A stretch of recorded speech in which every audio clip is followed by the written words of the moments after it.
Welcome to the AK Podcast, where we explore science and nutrition behind livestock care and management with the best and the brightest in the business. I'm your host, Chris Radke, part of the sales team here at Agri-King, and with me today, and as usual, is the Director of Field Services and a member of the sales management team, Mr. Mike Donaldson. Mike, how you doing, buddy? Very well. Thank you so much, Chris. How you doing? I'm all right. We're kind of going through some sickness in my family, but hopefully we'll get through that quickly. It tends to be the season, I guess. Yeah. I sometimes wonder if you live in a tropical world, what you blame your illnesses on. Because for us, it's wintertime. Everyone's going to get colds in the winter. Is there some sort of thing that happens because it's always 80 and sunny? I don't know. Yeah, I don't. That's a good thought, Mike. I don't know. Maybe they don't get sick as much. Who knows? All right, Mike. Who do we have with us, and what are we talking about today? Today, Chris, we're going to continue the discussion we've started about energy in ruminant diets. If this is your first foray into the Agri-King podcast, you might want to check out our archives. We've done some work previously talking about how a ruminant stomach differs from a monogastric. We've talked about the importance of fiber in a ruminant diet. Today, we're going to jump into the role of carbohydrates in ruminant diets. Joining us, we've got Grace Thomas, our Agri-King Nutritionist from AK Limited in the United Kingdom. Welcome, Grace. Hi, Mike. Nice to see you. Well, it's wonderful to have you join us, Grace. Could you maybe give us a little starting out information, a background, if you will? I mean, obviously, ruminants in the wild, whether they're deer or bison, mountain goats, really don't eat carbohydrates the way we think of it because they don't have combines and they don't combine corn or maize, as you call it. So, what is your starting out? Where do we start talking about carbohydrates in a ruminant? So ruminants eat carbohydrates in different forms. There's a form of carbohydrates in fiber. So fiber will break down to a carbohydrate, which is a simple sugar. They just need to access it a different way. So starch and sugars are the typical carbohydrates that we would think of, but there is carbohydrates in fiber such as hemicellulose and cellulose. So the animals, the ruminants in the wild, still get their carbohydrates, but they just have to work a little bit harder to get it. So that's where the rumen comes in, and the microbes break down the carbohydrates to the simple sugars. So starch and sugar will break down quicker, but fiber from the carbohydrate, so pasture and hays and alfalfas have carbohydrates, but in a different form. So that's where they get their carbohydrates from. Well, if you're in the United States, listen to this. Maybe there's some things you already know about ruminants in other parts of the world. Maybe there's some things you don't, especially in Ireland, but really a lot of the United Kingdom. A much higher percent of the farms utilize pasture than some areas of the states do. So, if you're saying there's pectins and sugars in forage, how is that impacted by how good the pasture is? Do you see a dramatic difference in how you're balancing diets because of the quality of the pasture? Yeah, so spring pasture would be the best quality. So at the start of April onwards would be the high sugar, the low fiber. So the energy in the carbohydrates there will be sugar form. As it gets later in the year, when the pasture is trying to seed, the fiber goes up. So there's still hemicellulose and cellulose, but the lignin binds it, so it's not as available. And then the sugars will drop down. And then later on in the year, usually around August, we'll get a spring flush again, or not a sugar flush again. So that's when the sugar will tend to go up again in the pasture. And then if you cut your grass at that time of year to make silage, it should be in line with that. It would hold that same higher level. It would hold the same high. It should the same level. So spring silage cut from grass made in spring will be higher in sugar and lower in fiber than silage cut from grass made in July. Okay. Yeah. So its pectin will be the main sugar in our grasses over here. So when you're balancing diets, and let's start with your world, and we'll move to the United States for the correlation.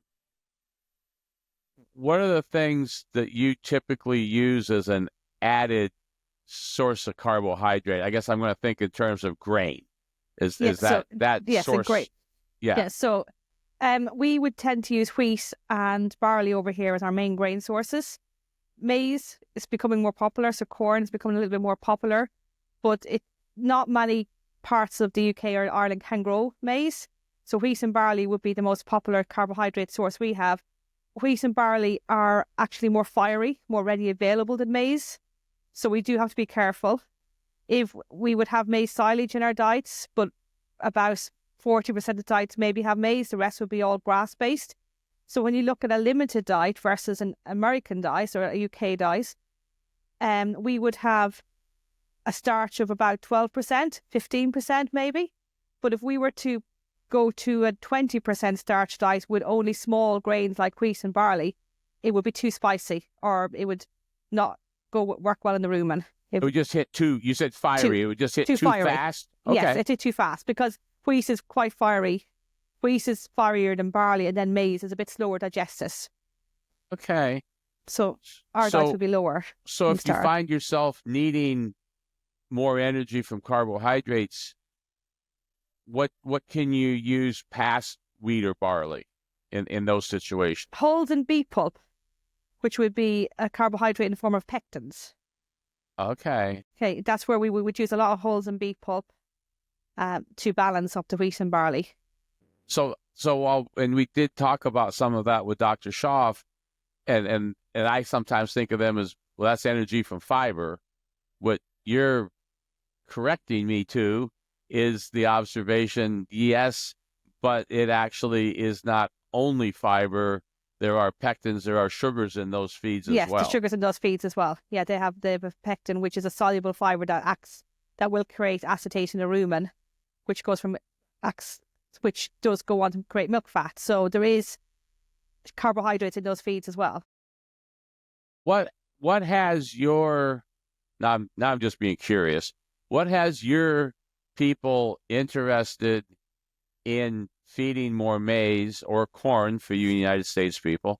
What has them more interested in maize when for many, many years wheat and barley have been sufficient? Balance. Because wheat and barley are quick in the rumen, maize is slower released, so you're going to balance with the slower released proteins that's in the diet. So it's always good to have at least two starch sources in a diet. So it's the fiery stuff, the quick in, and then the slower. And then again, maize forages, which contain the maize carbohydrates, it's slower release as well. And the maize and grass work very well together. It's like the ideal diet. The grass comes with the high sugars, the high fiber, the high protein, and the maize lower protein, higher starch. Balances it up perfect. How does the way that carbohydrate grain, the wheat, the barley, the maize, how does the way it is processed impact how you want to use it? What would you be asking someone to do as they grind whatever they do to prepare that grain to be fed? So the grain has a kernel which stops the access for the bugs to release. So the more you crack that kernel, process the grain, the more available and highly digestible it is. So if you cook or flake or steam flake, that's already started the process of digestion, so the bugs can get it quicker. If you crack it versus finely grind this, just cracking is less available than the finely grind stuff. So you're kind of starting the process before it gets into the rumen. What's the most common way you're processing wheat or barley? Rolling is probably the most. Okay. So just rolling would be. We do crimp it a good bit. So crimp it would be like a high moisture corn. You take it when it's not fully mature and it goes in a pit, but we're limited to space on farms. Also, rodents like it, so it's hard to keep it. It's tasty. Yeah.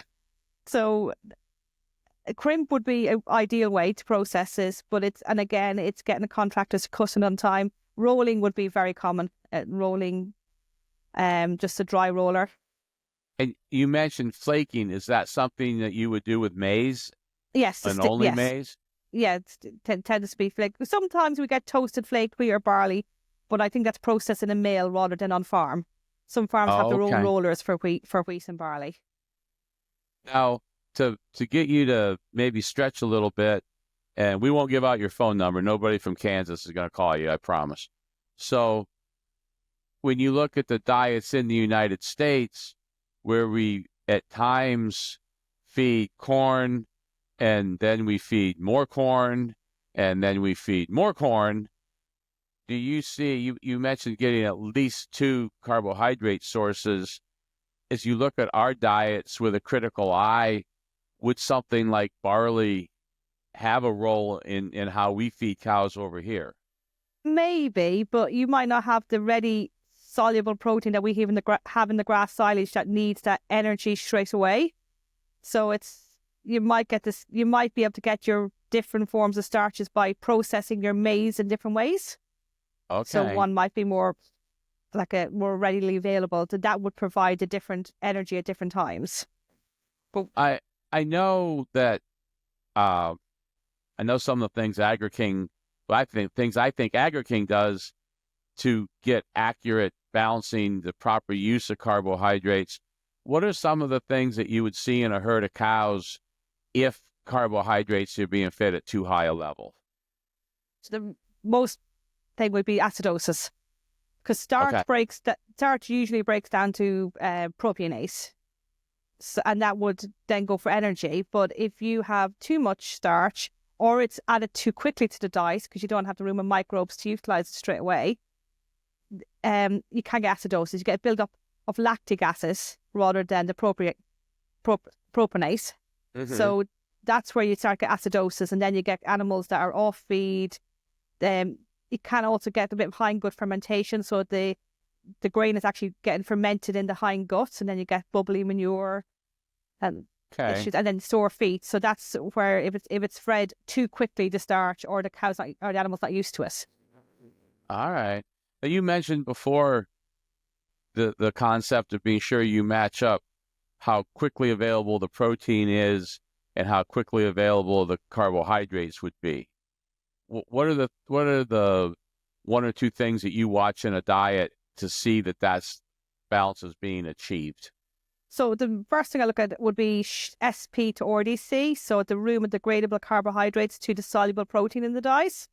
So then if you got the protein to energy balance, you should have a healthy rumen. You're not feeding excess protein, because excess protein it's costly, and also it can cause issues in the animal with high milk urea, poor fertility.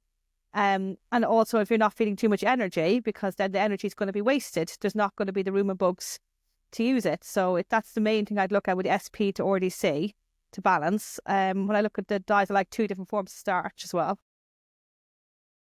Okay. Now, there's a little bit of difference between some of the things that products that are approved, Agri-King products that are approved for use in the States, and you don't always get the full list of those things over in your world. But you work with our nutritionists here. I think you do a great job doing nutrition work in the United States, if that's where we could get you to move, but not looking to do that anyways.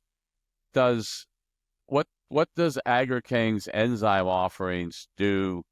And we're mostly talking about dairies, but we also feed beef.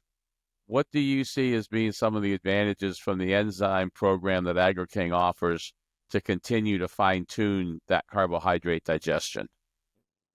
So the enzymes will start the process of digestion for the ruminant. So it makes they are more available. So we have our enzymes that work on forages, such as our Rumax in the UK. So that will start the breakdown before it gets when the ruminant gets it. So it's speeding up that process for digestion and helping the animal along to get the energy quicker. Then we've got our silage additive enzymes as well, which start the process before the animal eats it in our Silo-King. And then in the UK, we've got Maximizer is our main enzyme for our beef, which would work on the starch and sugars before the animal gets it.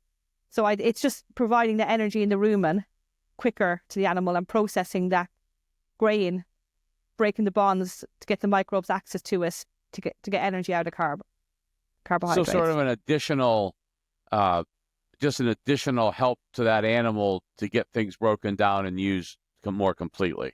Yes, making the animal utilize it better. So if there is an issue with corn not being cracked correctly, or the rolling not working, or the fiber is a little bit too tough, it just starts that process. It's before the animal can utilize it. It speeds it up a little bit. Okay, what do you see as the role in something like molasses, liquid molasses, or dry, I suppose, but mostly liquid? Something that literally, if you put your finger in it and taste it, it would taste like sugar to you. Corn, barley, wheat, none of that really tastes like sugar to me very quickly. But I know that these direct sources of sugar are often used to finish tuning out the carbohydrates in a diet. How do you use those? Yeah, so the sugars in a diet, I do think people underfeed sugar. They like molasses, but because it goes in a tank and it gets in the cold weather, it's hard to use, and we don't get much dried molasses in the UK. But even I would try put molasses in every diet apart from a pasture diet. They've got their fructose, they don't need the sugar. But so molasses the sugars act different to starch in the rumen. They create butyrate, which is quicker. It goes on to it's not like lactic acid. It doesn't reduce the pH as much. It's quick. It's faster acting in the rumen, so it doesn't have that. We don't get the acid drop. Apart from that, so you can feed it with high starch because you're not going to get the high acid drop. You're not going to get lactic acid that can lead to acidosis. Okay, so while from a purely making silage standpoint, we try to avoid creating butyric acid in silage, this is a desirable thing once it's in the rumen of a cow that she is going to take sugar. Did you say the word you used? It wasn't butyric acid. Yeah, it butyrate. creates there you go. Yeah, butyrate. Yes. Okay. And she will create ketone bodies with it, which then is an energy source to the animal, and also some ketone bodies go on to the mammary gland and go for milk fat. So it's a different pathway to starch. Okay, that's fascinating. Do you have any? You've given me a lot to think about, at least. Any final thoughts on, what you've seen? What do you think the future is going to be? Are there going to be some new carbohydrate sources or continued fine tuning? Where do you think we're headed with this? Not sure. I think we'll get more carbohydrate sources from byproducts. So I think they'll be growing as the food industry grows. There'll be more byproducts for the feed industry. So like the biscuit meals will continue to come, the cookie meals, the sweet mixes. Maybe they are different. I'm not sure with grains. People go through phases. I know in the UK and Ireland where we're feeding rye and triticale, and then there are different forms of starch grains, but then they seem to go out of fashion and then they're gone after 2 years. So I think maybe for us, it would be more byproducts going up and maybe more people growing maize over here to balance, but be maize as a forage. But I do see more people crimping maize, like a high moisture corn. Okay. But it's not always successful because it can have toxins in it a different way. But that is becoming more popular over here. So I think it's going to be fine tuned a bit more. And probably a slow change in hybrids that starts to reflect your growing season with a corn that can do well in that situation. Yes, that we can get, because the high moisture corn is cut so late in the year to be fully mature. It's just not as viable as it should be, but I think we're getting there. So there is probably people working on this out there. That's interesting. Grace, I really appreciate you joining us today. Chris, what you learned? Hey, my big takeaway is like what Grace is talking about, they have specific, grains to her area, as opposed to like their diets for cows is going to be completely different than what we have. And I don't know, you think about that. It's not something I would ever think about. A cow's a cow, I thought. So, but you got to cater to that animal, to her. So I think that's fascinating. If you like what you heard, if you like what we talked about, hit us up on any of our socials. If you have anything you'd like us to talk about, You can email us at podcast@agriking.com. Thank you so much, Grace. Thank you so much, Mike, for your time, and have a wonderful day. Thank you both so much. Appreciate it. Thank you, Grace. Thank you.